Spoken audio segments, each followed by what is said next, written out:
امریکا اور ایران اس کے مابین معاملات کو طے کروانے کے لیے تین ممالک، پاکستان سر فہرست ہے لیکن ساتھ ترکی اور مصر، یہ بھی تینوں ممالک مل کر کوشش کر رہے ہیں کہ معاملات آگے بڑھ جائیں۔ پاکستان کو اس وقت مرکزی حیثیت حاصل ہے،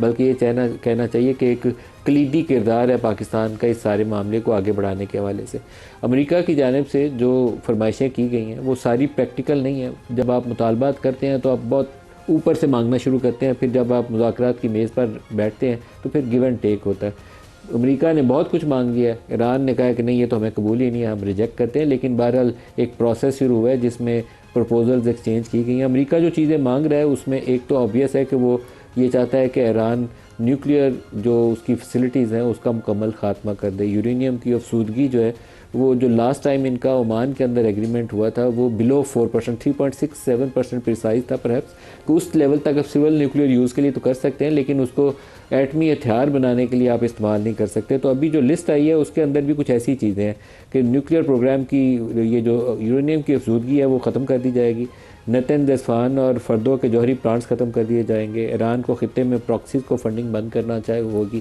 جیسے یہ حزب اللہ اور حماس وغیرہ کے ساتھ یا حوثی کو جو سپورٹ موجود ہے ایران کی طرف سے اس کا خاتمہ جو ہے مطالبات کے اندر، یہ بیسیکلی اسرائیل کے مطالبات ہیں جس کو امریکہ تسلیم کروانے کی کوشش کر رہا ہے۔ ایران علاقائی گروہوں کو فنڈنگ اور اسلحہ فراہم کرنا بند کر دے گا، پہلے سے جمع شدہ جوہری صلاحیتوں کو ختم کیا جائے گا، جو ان کے پاس کچھ 450 کلو کے قریب یا اس سے کم کوئی 60% کے قریب انرچڈ یورینیم ہے، اس کے اوپر مطالبہ یہ ہے کہ وہ انٹرنیشنل اٹامک انرجی یا کسی اور متفقہ طور پر جس پہ بھی اتفاق ہو جائے اس ملک کے حوالے کر دیا جائے گا، اور آئندہ سے جوہری ہتھیار نہ بنانے کی کمٹمنٹ بھی شامل ہوگی۔ یہ جب انہوں نے عراق کے اوپر بھی حملہ کیا تھا نا اس کے بعد بھی اسی طرح کی شرائط لگائی گئی تھیں، اور اس کے اندر انسپیکٹرز کے وزٹ اور اس کی سپرویژن اور مانیٹرنگ کا ایک لمبا میکنزم تھا۔ اینڈ میں عراق کے ساتھ اچھا نہیں ہوا، لیکن 8-10 سال کویت والی وار کے بعد یہ اسی طرح کا ایک ٹف قسم کا مانیٹرنگ بھی اور ریگولیٹری فریم ورک بھی انہوں نے اس کے اوپر عائد کر رکھا تھا۔ عراق کے لیے بھی زندگی کافی مشکل کی تھی، اس لیے ایران عراق کے تجربے کو سامنے رکھتے ہوئے جو پریکٹیکلی اس کے لیے ڈویبل آپشن ہوگی اسی کے اوپر اتفاق کرے گا۔ جیسے میزائل پروگرام ہے تو میزائل پروگرام میں اگر تو وہ کہیں کہ انٹر کانٹیننٹل بیلسٹک میزائل نہیں بنائیں گے تو اس کے اوپر تو ایران کو اتفاق ہوگا، وہ مان جائے گا، لیکن اگر آپ کہیں کہ کوئی بھی بیلسٹک میزائل نہیں بنائیں گے یا وہ میزائل جو اسرائیل کو بھی ہٹ کر سکتے ہیں وہ بھی نہ بنائیں تو ایران اس کے اوپر کبھی اتفاق نہیں کرے گا۔ تو ان کے مطالبات کی فہرست میں وہ بھی شامل ہے۔ اسی طریقے سے آبنائے ہرمز، اس کا انتظام امریکہ چاہتا ہے کہ کسی طریقے سے امریکہ کا بھی اس کے اندر کردار آ جائے تاکہ ایران کی اجارہ داری ختم ہو جائے۔ ایران اس کو گیو اپ کرنے پہ آمادہ نہیں ہوگا آسانی سے، اس لیے یہ وہ مذاکرات کی میز ہے جس کے اوپر یہ امریکہ یہ مطالبات لے کر بیٹھے گا۔ ایران کہے گا ہمیں کچھ قبول نہیں ہے، لیکن پھر کوئی مڈل گراؤنڈ سٹرائک کرنے کے لیے چیزیں آگے بڑھانے کی راہ ہموار کرنے کی کافی امید ہے کہ کوشش کی جائے گی، اور اللہ کرے کہ ایسا ہو جائے، ادروائز اس علاقے کے تمام ممالک کے لیے بھی تباہی ہے۔ لیکن یہ تباہی صرف یہاں تک رکے گی نہیں، اس کی زد میں یورپ اور امریکہ دونوں آئیں گے، اسی لیے یورپینز امریکہ کے ساتھ کھلے دل سے آگے نہیں بڑھے، کیونکہ ان کو پتہ ہے کہ جو اس کی اکنامک کاسٹ ہیں وہ اتنی زیادہ ہیں کہ ان کی کمزور اکانومیز اس کو برداشت کرنے کے اس وقت قابل نہیں ہے۔ اعزاز صاحب، آپ سے جاننا چاہوں گا جی پاکستان کا رول، فیلڈ مارشل کی امریکی صدر کو کال، اور پاکستان اور ایران کے مابین جو اس وقت ایک پیغام رسانی کا اور رابطہ سازی کا ایک ذریعہ ہے، اس کے اوپر پہلے تو آپ اپنا کچھ تجزیہ دے دیں تاکہ ہمیں بات آگے بڑھانے میں کچھ مدد مل جائے۔ جی شکریہ ندیم صاحب۔ پاکستان کا جو کردار ہے یقیناً قابل ستائش ہے۔ بہت سارے لوگوں نے بڑی ہرزہ سرائی کی کہ پاکستان پھنس گیا ہے، پاکستان کے لیے مشکل ہے۔ کوئی مشکل نہیں ہے، جب نیت ٹھیک ہو۔ پاکستان کیا چاہتا تھا؟ پاکستان یہ چاہتا تھا کہ ایران ہمارا ہمسایہ ہے، سعودی عرب اور دوسرے ممالک جو ہیں ہمارے بڑے قریبی دوست ہیں، ان کے درمیان جنگ نہیں ہونی چاہیے، اور وہی کردار ہم نے ادا کیا ہے۔ اور میں سمجھتا ہوں کہ پچھلے ایک سال سے پاکستان کی جو خارجہ پالیسی ہے اس میدان میں،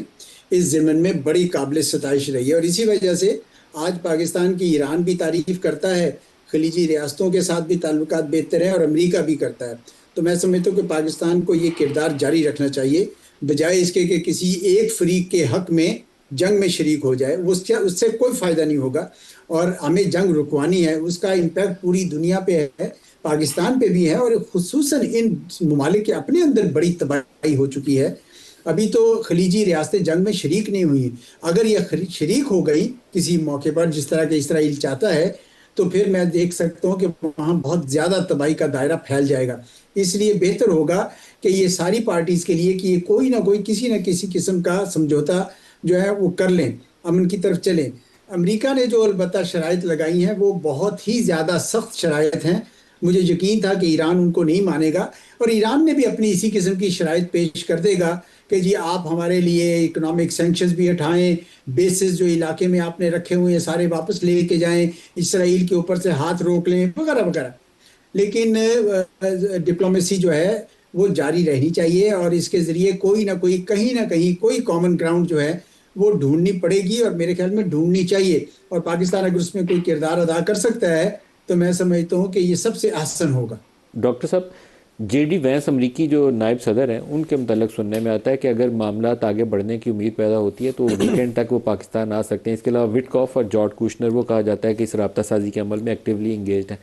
آپ کی حکومت اس معاملے میں کیا کیا کام کر رہی ہے، اور کچھ اپڈیٹ دے دیں ہمیں بھی۔ بسم اللہ الرحمن الرحیم۔ بہت شکریہ ملک صاحب۔